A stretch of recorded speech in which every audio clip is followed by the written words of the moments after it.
Hello friends, good morning to all of you.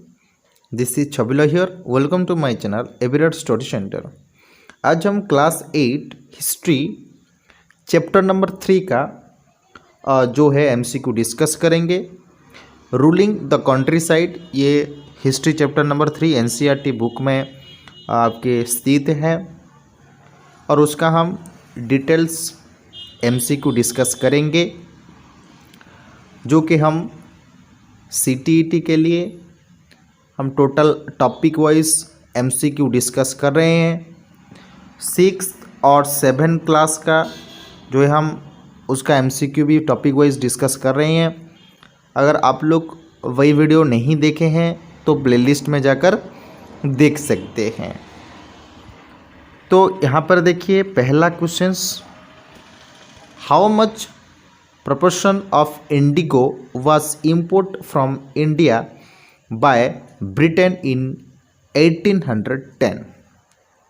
1810 में जो इंडिको cultivation होता था वो इंडिया से ब्रिटेन को कितने प्रतिशत जो है इंपोर्ट होता था, ये हमें बताना है। 75%, 95%, 90%, 85%। यहाँ पर देखिए ये जो इंडिको कल्टीवेशन है ये बेसिकली इंडिया में टोटल वर्ल्ड में इसका जो डिमांड है ना, बहुत डिमांड था इसका। उस समय में जब इंग्लैंड रूल करता था, ब्रिटेन हम जो कहते हैं ब्रिटेन रूल करता था इंडिया को, उस समय में यूरोपियन कंट्री हो गया, ऑस्ट्रेलिया में हर एक जगह पर इंडिगो का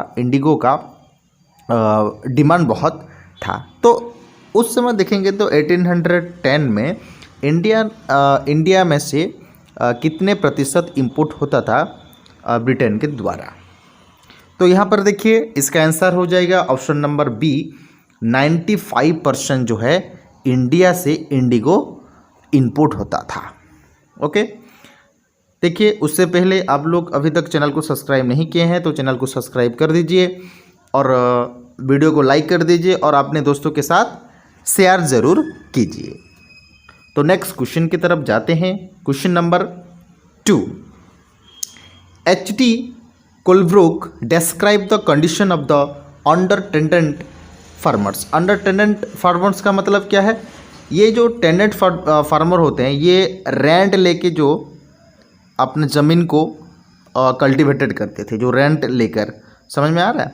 मतलब जैसे कि कोई मनी लेंडर से लैंड लेते थे, मनी लेंडर से पैसा लेकर एक ज़मीन को खरीदते थे और वहाँ वो क्या करते थे, कोई भी इंडिगो कल्टीवेशन बेसिकली करते थे। तो उस समय हम देखेंगे तो ये जो अंडर टेनेंट फार्मर का जो कंडीशन था वो कब डिस्क्राइब किया गया था? एच.डी. कोलब्रुक के द्वारा। बताइए एच.डी. कोलब्रुक के द्वारा किस समय में, किस साल में जो है अंडर टेनेंट फार्मर का कंडीशन बताया गया था? बताइए 1800, 1805, 1806, 1810। इसका जो आंसर हो जाएगा ऑप्शन नंबर सी, 1806 में बताया गया था। कंडीशन के बारे में किसने बताया था? एच.डी. कोलब्रुक ने बताया था।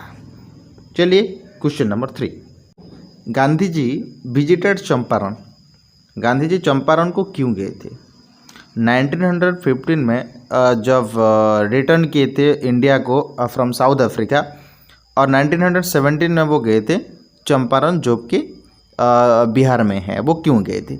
और वहीं 1917 में खेड़ा मूवमेंट भी किए थे, वो अलग बात है, लेकिन चंपारण क्यों गए थे ये हमें कहना है। To see the plight of indigo planters in Champaran, to see the progress of indigo plantation, to see the managing system of company, none of the above. यहाँ पर हमारे आंसर हो जाएगा to see the plight of indigo planters in Champaran. Champaran में वो इंडिको planters का plight मतलब जो कहते हैं सफरिंग, कैसे वो क्या कर सफरिंग करते थे, सफ़र करते थे इंडिको प्लांटर्स के लिए, इसलिए हमें वो गए थे चंपारण गांधी जी। ओके, यह हमें देखने को मिलता है। कब? 1917 में। ओके, तो नेक्स्ट क्वेश्चन की तरफ जाते हैं। Question number 4, the Champaran movement was against. ये जो चंपारण मूवमेंट था, जब 1917 में गांधी जी गए थे, वो किसके अगेंस्ट था? वो चंपारण मूवमेंट था, उसको हम चंपारण मूवमेंट कह देते हैं, जो बिहार में हुआ था। तो वो किसके अगेंस्ट? पीजेंट के अगेंस्ट, ईस्ट इंडिया कंपनी के अगेंस्ट, या the oppressive attitude of the planters? बताइए इसका आंसर क्या होगा। तो ऑब्वियसली इसका जो आंसर हो जाएगा, आप लोग सोच रहे होंगे east India company. East India company के अगेंस्ट ये चंपारण मूवमेंट नहीं हुआ था। इसका जो आंसर हो जाएगा option number C, the oppressive attitude of the planters. जो प्लांटर्स थे, जैसे कि प्लांटर्स मतलब क्या समझ रहे हैं? मान लो एक लैंड में क्या करते थे वो लोग, जो इंडिगो कल्टीवेशन करते थे, उनके जो हेड होते हैं, जो प्लांटर्स कराते थे, जैसे कि विलेज हेडमैन हो गया, ये जमींदार हो गया, इस तरह से वो जो करते थे उसको प्लांटर्स कहते थे। या ये भी हो सकता है कि जो ब्रिटिश गवर्नमेंट कोई ऑफिसर भेजता था उसको भी प्लांटर्स कहा जाता था। बेसिकली तो ब्रिटिश गवर्नमेंट जो ऑफिसर भेजता था या कोई एम्प्लॉय भेजता था उसको हम प्लांटर्स कहते थे। तो ये जो प्लांटर्स थे वो बेसिकली इन लोगों को बहुत, मतलब क्या बोलते हैं उसको, इस तरह डोमिनेट करते थे इंडिगो कल्टीवेशन करने के लिए, पूछो मत। ओके, तो यहाँ पर उसके ऑप्रेसिव एटीट्यूड के लिए जो प्लांटर्स का था, उसलिए महात्मा गांधी ने गए थे चंपारण मूवमेंट करने के लिए। ओके, नेक्स्ट क्वेश्चन की तरफ जाते हैं। The company was appointed the Diwan of Bengal. देखिए, बंगाल का दीवान कब बनाया गया था? कंपनी के द्वारा अपॉइंटमेंट किया गया था, यह हमें बताना है। 1762, 1763, 1764, 1765। इसका आंसर जरा बताइए। तो इसका आंसर जो है, इसका आंसर हो जाएगा ऑप्शन नंबर 1765। देखिए 1764 में क्या हुआ था? बैटल ऑफ बक्सर हुआ था। क्या हुआ था? बैटल ऑफ बक्सर हुआ था। अंडरस्टैंड? जो बैटल ऑफ बक्सर में क्या हुआ था, मीर कासिम और मीर जाफ़र के अगेंस्ट जो मीर कासिम ने वो क्या किया था, वार किया था। समझ में आ रहा है ना? जो मीर कासिम था, सॉरी मीर जाफ़र जो था, इसके अगेंस्ट वो फालतू क्या किया उसने, ब्रिटिश गवर्नमेंट को क्या बोलते हैं उसको, कुछ बेफिजुल बातें कर दिया था, उसके अगेंस्ट ऐसे लड़ाई हुआ था, उसको हम बैटल ऑफ बक्सर कहते हैं। और यहाँ पर देखिए, ये जो मीर कासिम के अगेंस्ट, मतलब अगेंस्ट तो नहीं, उसके साथ आए थे बहादुर शाह जफर। कौन आए थे? बहादुर शाह जफर, जो कि लास्ट मुगल एम्पायर, उसके अगेंस्ट किए थे लड़ाई। समझ में आ गया? ठीक, चलो इसका आंसर क्या हो जाएगा? 1765 इसका आंसर हो जाएगा। ओके, तो question number 6, who devised the new system of revenue called Mahalwari. जो महलवारी सिस्टम था, एक न्यू रेवेन्यू सिस्टम था, उसको किसने डिवाइस किया, मतलब उसको किसने अपॉइंटमेंट किया, इंट्रोड्यूस किया? Queen Elizabeth, Holt Mackenzie, Queen Victoria, Gandhi ji. यहाँ पर गांधी जी का कोई लेना देना नहीं था, क्वीन विक्टोरिया का भी नहीं था, तो यहाँ पर हो जाएगा Holt Mackenzie. Growers of woad in Europe saw crops as competition to their earning.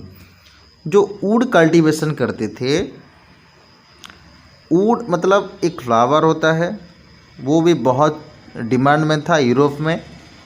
उसके जैसे एक ऐसा मटेरियल्स कह लो या कोई ट्री कह लो, उसका डिमांड बहुत ज़्यादा बढ़ने लगा और वुड और उसके साथ कंपटीशन होने लगा। तो वो क्या था, वो कौन से क्रॉप था?